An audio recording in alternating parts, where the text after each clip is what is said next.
na ayusin dyan, yung graft and corruption sa legislatura. Ay, hindi na natin pinag-uusapan pa yun sa Justice Department, sa Judiciary, no? Kasi alam naman natin, lagana po ang corruption eh.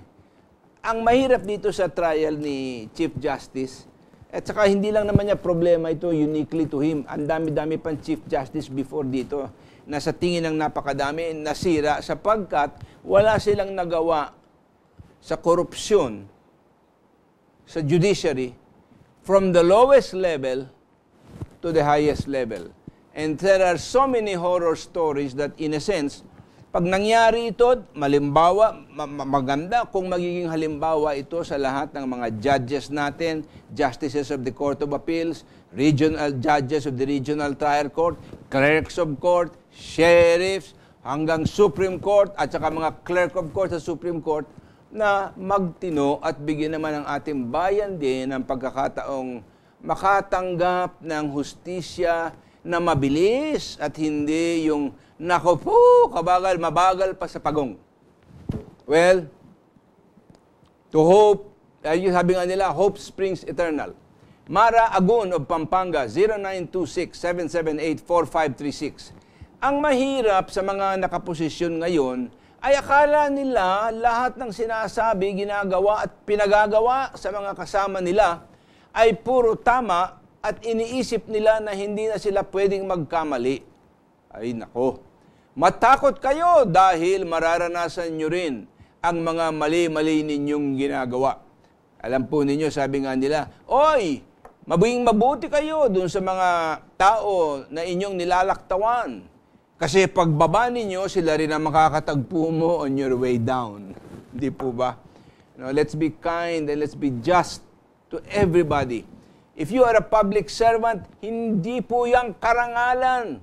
Honor is something that must be deserved by behavior, not because you got elected to a position, but because your behavior deserves the title of honorable. Eh dito sa atin, lahat na lang naghahangad na tawaging honorable, honorable, honorable. Eh tapos wala naman silang honor. Tapos sa talikod nila, pinagtatawanan sila ng tao. Yan, masakim pa yan sa hindi mo maintindihan. Hay, naku. 0915-854-8477. Ay, tama po. Kaya hindi ako pabor kay Drilon, Cayetano at Pangilinan. Hayaan kaya magaya ng galing ang defense at prosecution paano makumbinsi ang impeachment court. Lisa of Cagayan de Oro, magandang gabi daw. Ay magandang gabi sa iyo, Lisa. Pero bago natin po tayo tumuloy, ilan munang paalala, huwag kayong mawawala at kami babalik.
Okay, balik po tayo. Let's start with some of the texts that are coming in.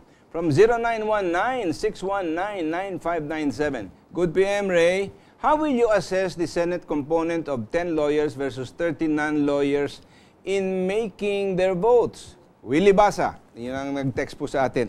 Alam mo, your question is very interesting, but I think it will be a little bit like a circus. So why? Because even if, as they say, when there are 10 lawyers, there are 11 opinions. So, even if they are all lawyers, iba-iba ang kanilang pananaw sa batas din. And, depending upon what their advocacy might be, some of these opinions keep shifting depending upon who they represent. Why? Because lawyers are trained to represent the advocacy of their client, regardless of whether they are right, wrong, guilty, not guilty, whatever. Okay? And then, of course, you have a lot of other people na ganun ang nangyayari, na iba-iba ang kanilang mga opinion, iba ang kanilang pananaw. So, it's hard for us to tell what that's going to look like. Let's just hope for the best, because we have no other way of hoping for anything else except to expect the best.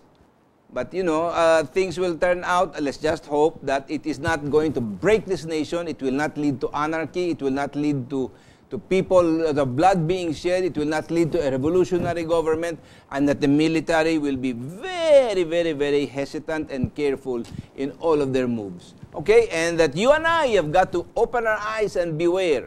And we can all each make our own independent judgments about what's going on. But all I ask is, let us be prudent and be wise in the things that we do and say. From 0916-464-0661. Totoo po ba na uuwi na si Joma Sison at bibigyan ng cabinet position dahil ang wife ni Joma ay pinsan ni DOJ Sec de Lima? From Boyet Lopez. Alam mo, Boyet, hindi ko alam. I read also in the papers na babalik si Joma Sison, but whether he will in fact be given by President Noynoy a cabinet position is another story. The article that I read talked about other factions in the CPP that are willing to work out and help Joma come back for good.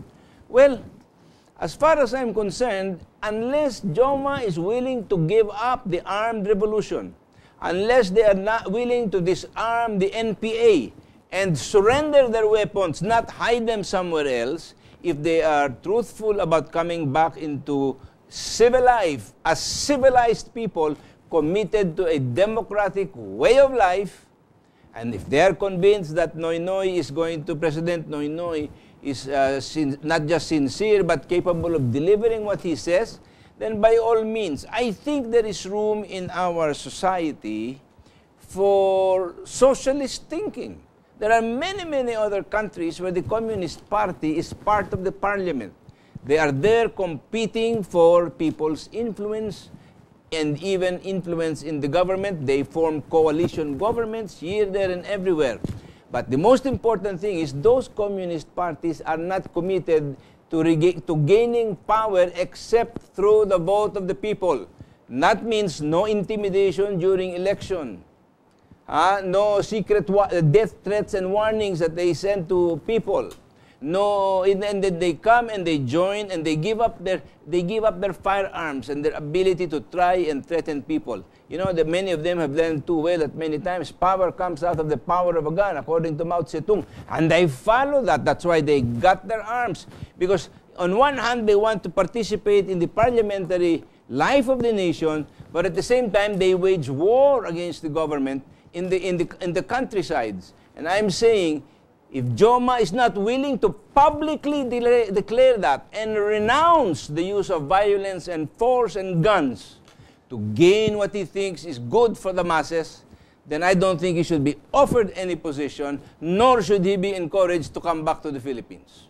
And I think that is very simple. It's the same message I've delivered to some of my friends who are in the leftist movement, who are part of the parliamentary struggle, and I say, it's time for you because you have made inroads. Marami na sila pong naipasok sa gobyerno. There are so many NGOs that are left-leaning, etc.